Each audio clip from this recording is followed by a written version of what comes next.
Good morning student.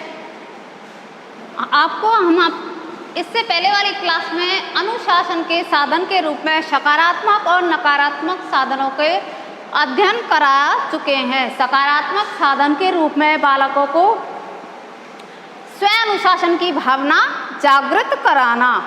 स्वयं अनुशासन में आपको बताया था शिक्षक अभिभावक परिषद, विद्यार्थी परिषद, मॉनिटर व्यवस्था, खेलकूद इत्यादि के द्वारा बालक में सकारात्मक भावना अर्थात स्वयं अनुशासन की भावना का विकास किया जाए।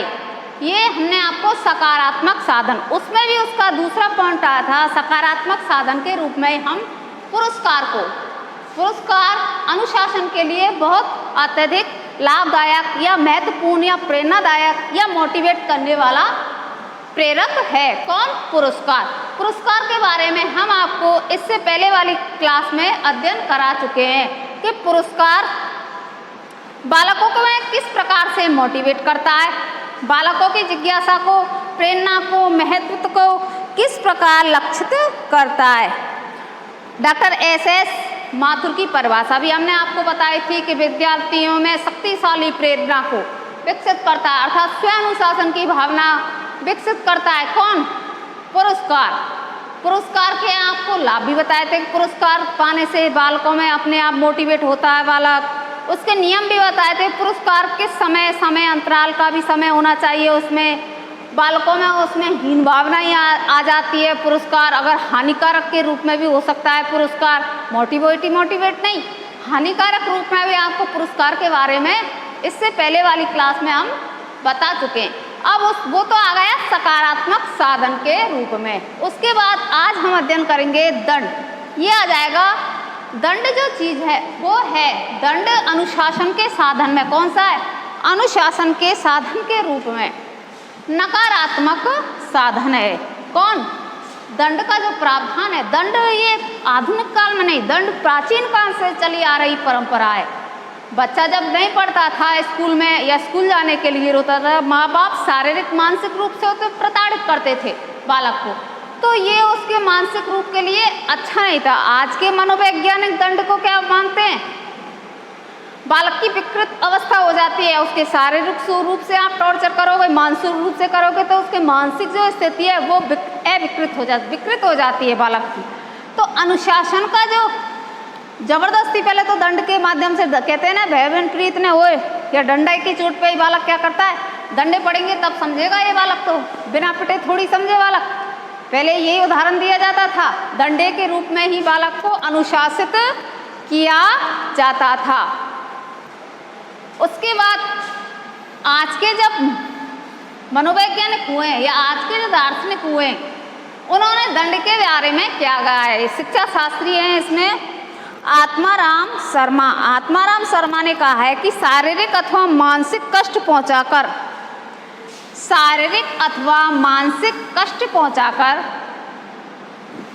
आत्माराम शर्मा, इनका कथन क्या है, शारीरिक और मानसिक रूप से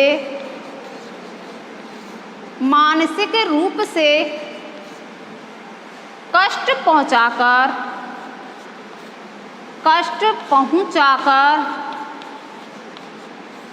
शारीरिक या मानसिक रूप से कष्ट पहुंचाकर दंड देने का उद्देश्य है बालकों को अनुचित दंड देने का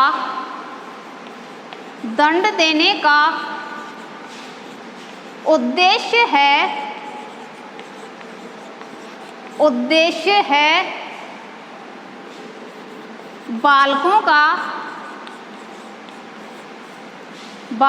को अनुचित और अवांछनीय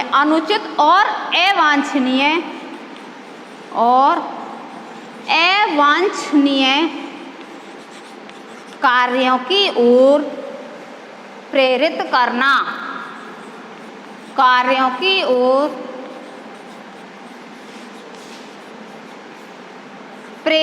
करना। कौन कहते हैं? आत्माराम शर्मा क्या कहते हैं, शारीरिक और मानसिक रूप से कष्ट पहुंचाकर दंड देने का उद्देश्य, दंड देने का अनुचित और अवांछनीय कार्य करने से रोकना तथा दूसरे छात्रों को यह अनुभव कराना, अनुचित और अवांछनीय कार्यों को और प्रेरित करके या दूसरे छात्रों को ये अनुभव कराया जाता है। अवांछनीय और बहुत सारे उद्दंड बालक होते हैं, उनको कितना भी समझा लो प्यार से, उनके माँ बाप समझाते हैं, घर वाले समझाते हैं, आस पड़ोस समझाते हैं, वो उनके किसी की भी समझ में नहीं आते। विद्यालय में आते हैं, शिक्षकों से कह जाते हैं सर हमारे बालक का ध्यान रखना, ये इस प्रकार से उद्दंडी है। उसे सारी चीज़ों के माध्यम से, सारी टेक्निकों के माध्यम से बालक को समझाया जाता है, बालक नहीं समझता है, तो फिर क्या कार्य में लिया जाना चाहिए? दंड। ये कहते हैं शारीरिक और मानसिक रूप से कष्ट पहुंचाकर पिटाई भी लगाते हैं उसके, मानसिक रूप से उसको प्रताड़ित भी कहते हैं, बहुत सारी बातें भी सुनाते हैं उसको, उल जलूल ऐसे करेगा तो पुलिस में कर देंगे, ऐसे करेगा तो पंखे से लटका देंगे। बहुत से माँ बाप तो उनको बहुत बेकार तरीके से उनके व्यवहार करते हैं उनके साथ, फिर भी बालक सही रास्ते पे नहीं आता। तो शारीरिक और मानसिक रूप से कष्ट पहुंचाकर दंड देने का उद्देश्य बालकों को अनुचित और अवांछनीय, जो बालक गलत कार्य कर रहे हैं, जो अनुचित है, यथासंभव वो अनुचित है, बिल्कुल ही अनुचित है, वो कार्य उनको नहीं करने चाहिए।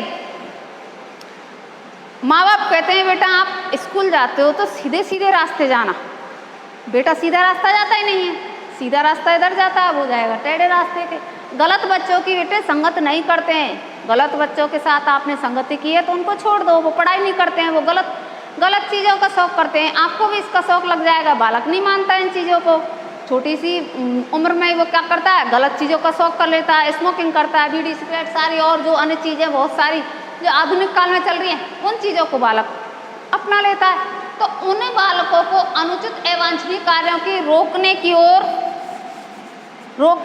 ओर प्रेरित करके अन्य बालकों को, अन्य जो अनुभवी बालक हैं उनको दंड या कष्ट देकर ये अनुभव कराया जाता है कि अगर इन बालकों का जो हश्र हुआ है, तो सामने जो उद्दंडी बालक है उनकी जो पिटाई की जाती है और भी जिस प्रकार का उनको अनुचित उचित जो दंड प्रदान किया जाता है, सामने बैठे वाले बालक होते हैं वो कार्य करने से स्वतः ही रुक जाते हैं। क्यों? अगर हमने भी ऐसा कार्य किया तो आज जो इन बालकों का हश्र हो रहा है, कल वो हमारा भी हश्र होगा।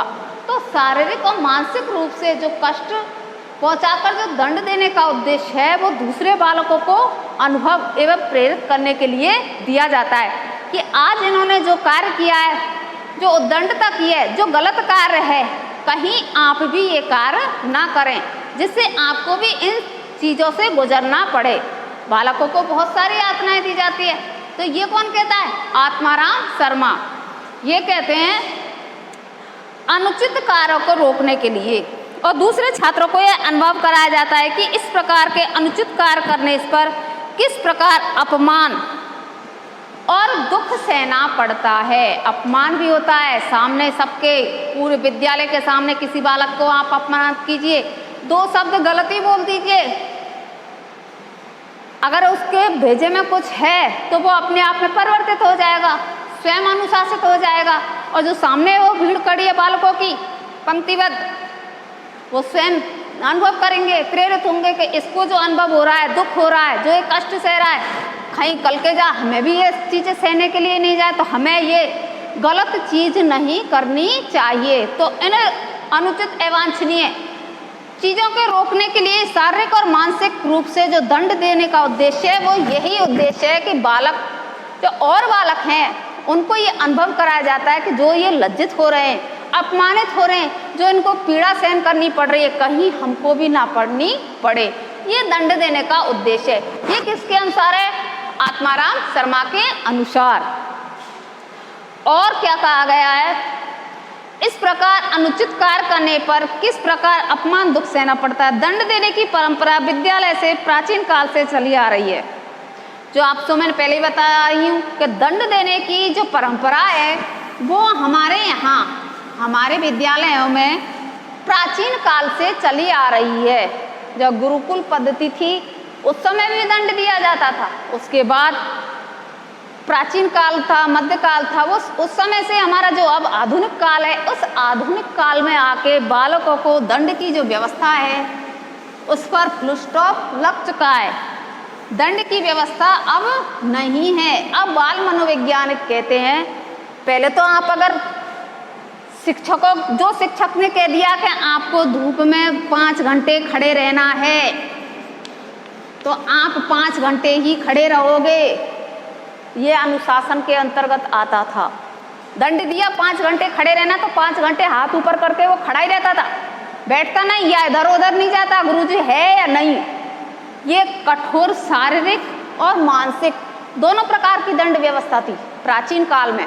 जो बच्चे उसका पालन भी करते थे, जो पालन नहीं करता था उसको शायद हो सकता है और भी कठोर दंड मिले। ये हमारे प्राचीन काल से चली आ रही दंड व्यवस्था। पर आधुनिक काल के जो बाल मनोवैज्ञानिक कहते हैं कि बालक को अगर आप शारीरिक और मानसिक रूप से प्रताड़ित करोगे तो ये आपकी शारीरिक और मानसिक रूप उनका क्या हो जाएगा, विकृत हो जाएगा, बालक कुंठाग्रस्त हो जाएगा। बालक की तर्क शक्ति, चिंतन शक्ति, जो सारी जो एक्टिविटीज हैं वो क्रिया करना बंद कर देंगी। इसलिए बालक को दंड नहीं देना चाहिए, उसको प्यार और नियंत्रण शक्ति के माध्यम से ही बालक को प्रेरित किया जाना चाहिए। बाल मनोविज्ञान इनका कहते हैं।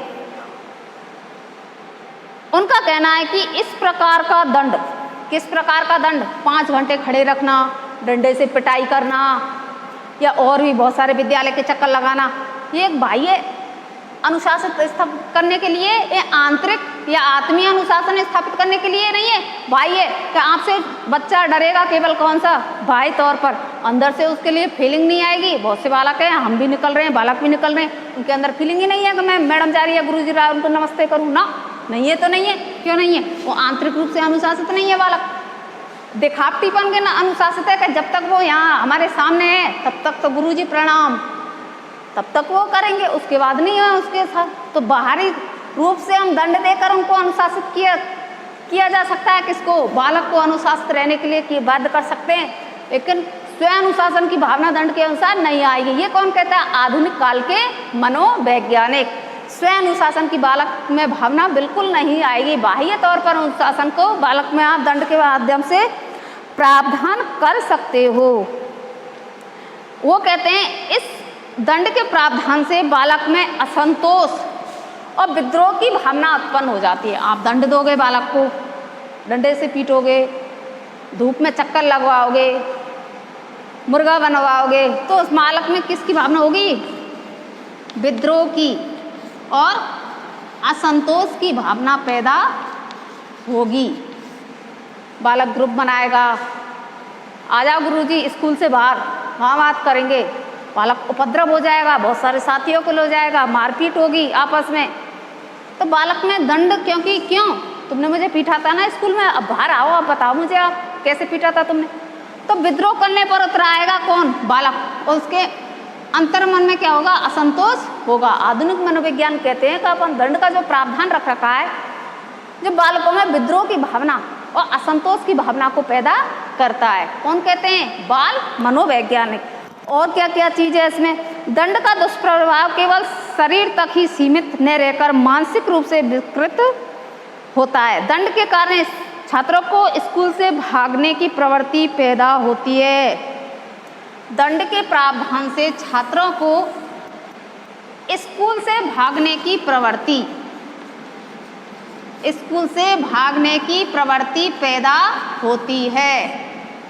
कहाँ से भागने की? स्कूल से। अपव्यय और अवरोधन, अपव्यय और अवरोधन की गति। अगर हम होमवर्क करके नहीं लाए, कुछ उल जलूल बोल दिया, मारेंगे हमें स्कूल जाएंगे तो। बालक में मानसिक रूप से बैठा चुके हैं वो। कौन? बालक। तो स्कूल से भाग जाते हैं, या तो वो या स्कूल आते ही नहीं है, या बीच में ही आधा सत्र पढ़ा, 6 महीने रुक जाते हैं कि हमसे ये नहीं होगा, तो अवरोध आ जाएगा उनकी पढ़ाई में, अपव्यय हो गया। तो ये गलत चीज़ है ना। बालकों में ये शारीरिक और मानसिक रूप से विकृत हो गया उनका। फिर उसमें स्कूल के प्रति भी रुचि उनकी समाप्त हो जाएगी। ये कौन कहता है? ये कहते हैं आधुनिक मनोवैज्ञानिक। दंड देते समय निम्नांक की सावधानियां भी रखनी चाहिए। ये भी नहीं कि आप बालक को बिल्कुल स्वतंत्र छोड़ दो प्रकृतिवादियों के अनुसार।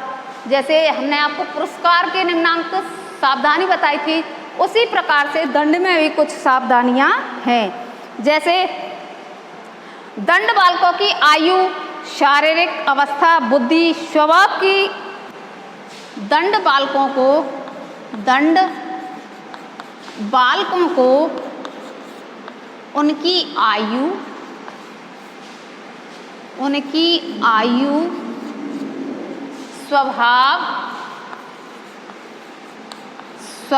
उनकी आयु, स्वभाव, बुद्धि आदि को दृष्टिगत रखते हुए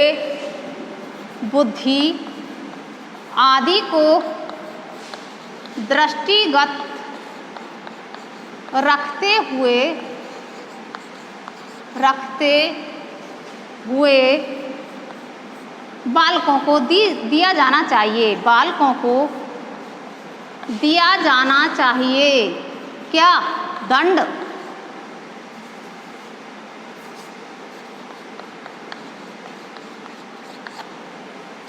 दंड बालकों को उनकी आयु, स्वभाव, बुद्धि को दृष्टिगत रखते हुए दिया जाना चाहिए। हमारे राजस्थान एजुकेशन कोड में बताया गया है, गाइडलाइन में, कि जरूर नहीं है मंदबुद्धि बालक है उसको भी आप एक प्रतिभाशाली बालक की तरह वही सारी एक्टिविटीज कराई जाए ना।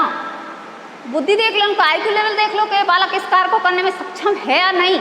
बहुत से क्रोधी बालक होते हैं, जन्मजाति होते हैं, उनको क्रोध बहुत आता है। छोटे उनको भी उनके स्वभाव के अनुसार दंड देना चाहिए। और आयु, अगर छोटा बालक है और उसको आप बड़े बालक की तरह पिटाई करोगे, जो खूब परिपक्व अवस्था का बालक है, उसके अनुसार आपको उसको दंड दोगे, तो ये भी गलत है, ये भी दंड के अंतर्गत नहीं आएगा।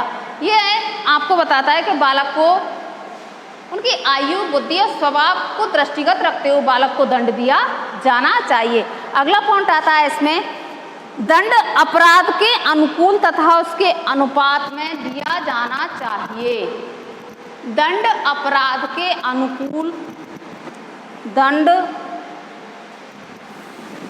दंड अपराध के अनुकूल एवं अपराध के अनुकूल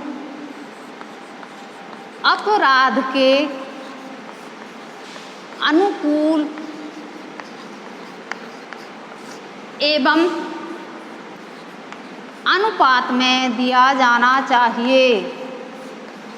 अनुपात में दिया जाना चाहिए। ठीक है।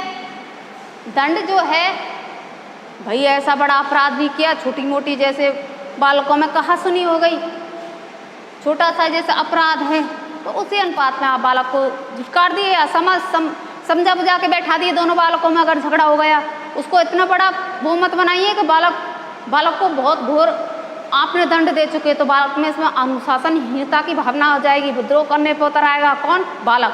तो जितना अपराध है उसके अनुसार यहाँ बालक को दंड देने की उचित व्यवस्था की जाए। अगला जो पॉइंट आता है इसमें वो है, दंड देने में कोई पक्षपात नहीं किया जाना चाहिए।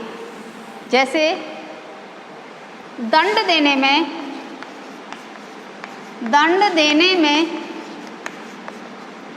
कोई पक्षपात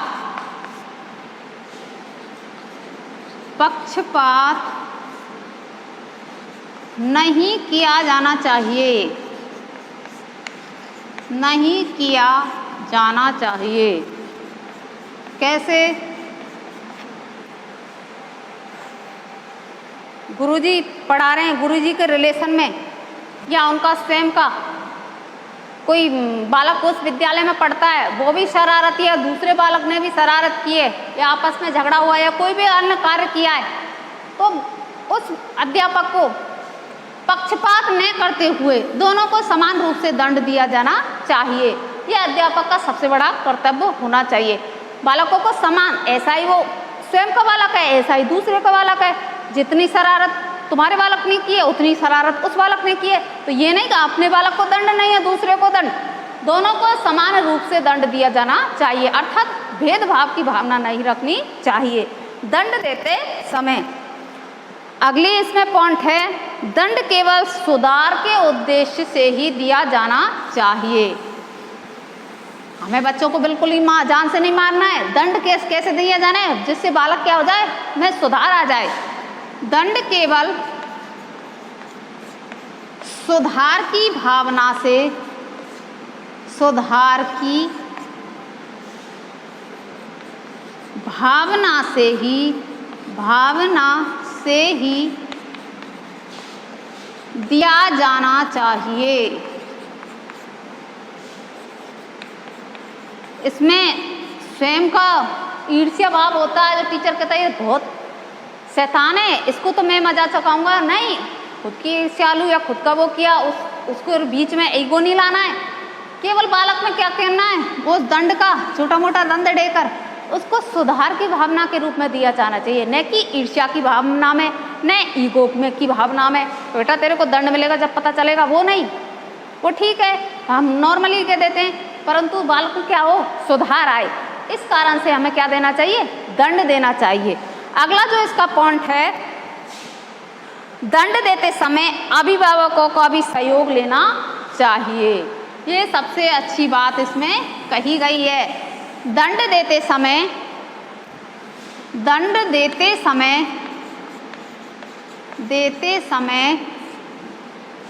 अभिभावकों का भी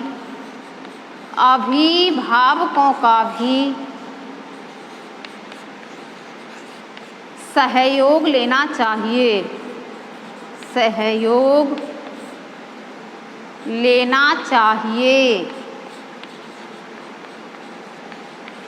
दंड देते समय अभिभावकों का भी सहयोग लेना चाहिए, ये सबसे अच्छी बात है। अभिभावकों को बताना चाहिए, जो भी स्कूल में या विद्यालय में आप बालक जो दंडता करता है, तो कक्षा अध्यापक का दायित्व है कि वो अभिभावकों को उनकी सारी प्रगति, उन्नति और अवनति दोनों के बारे में अब उनके माता पिता को अवगत कराएं, जिससे माता पिता भी आपके ऊपर हावी ना हो, अध्यापक के ऊपर हावी ना हो कि आपने हमारे बच्चों को इस तरह से क्यों पीटा या क्या कारण था, आपको हमें भी बताना चाहिए।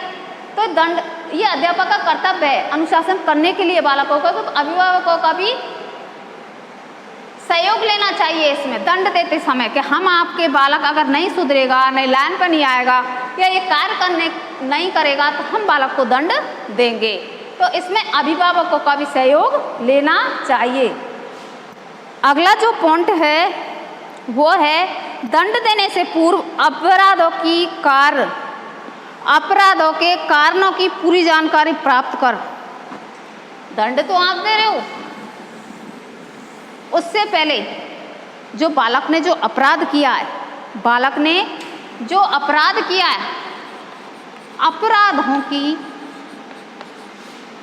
अपराधों की पूरी जानकारी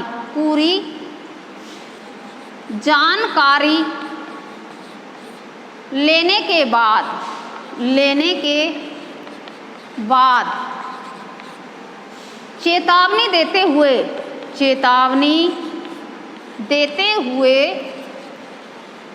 बालकों को अवगत कराएं। मतलब बालकों से पहले तो उनके अपराधों की पूरी कारण जानकारी लेने, क्या अपराध किया बालक ने, बालक नहीं समझे, बालक को फिर आपको चेतावनी देनी है, अगर आप नहीं माने तो आपके साथ ये दंड का प्रावधान होगा।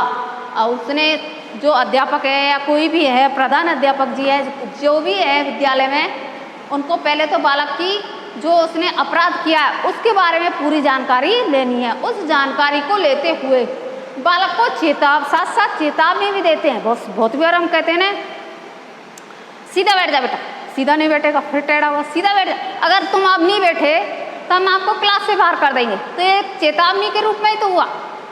पहले तो कारण जान लिए, बालक हंस रहा है, पढ़ रहा है, नहीं पढ़ रहा है, या एक दूसरे को चौक मार रहे हैं या फिर बातें कर रहे हैं, तो पहले तो अब समस्या का समाधान स्वयं करेगा, चेतावनी दे देते हैं। अगर आपने अब चुप नहीं हुए तो आपको प्रधान अध्यापक जी के पास या फिर आपको क्लास से बाहर निकाल देंगे। ये पहले अपराधों की पूरी जानकारी ले लेनी चाहिए। उसके बाद आता है दंड का निर्णय छात्रों की निर्वाचित अनुशासन समिति द्वारा किया जाए। दंड का निर्धारण छात्रों की स्वयं की दंड का निर्धारण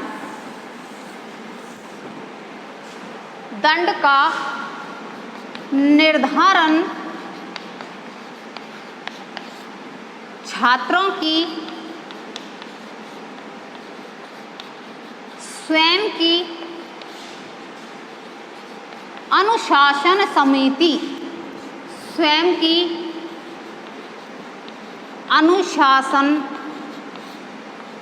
समिति के द्वारा निर्णय किया जाना चाहिए या निर्णायक निर्णय किया जाना चाहिए। क्या बताया? दंड का निर्धारण छात्रों की निर्वाचित अनुशासित समिति द्वारा किया जाना चाहिए, जिससे छात्रों में क्या स्व अनुशासन की भावना विकसित हो।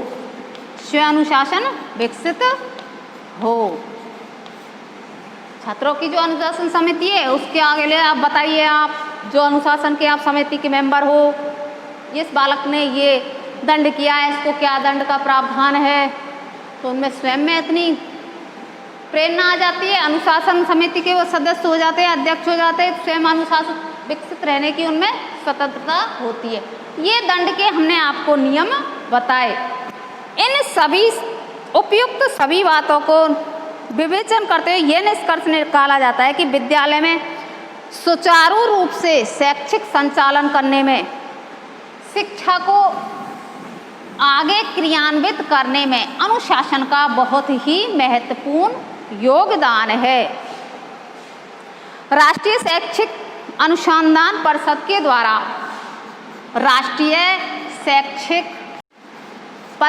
द्वारा प्रधान अध्यापक को अनुशासन की बहुत ही महत्वता बताई गई है।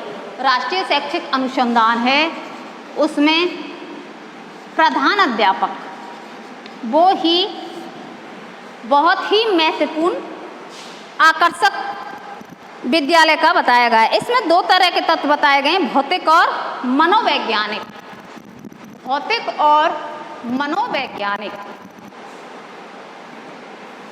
धन्यवाद।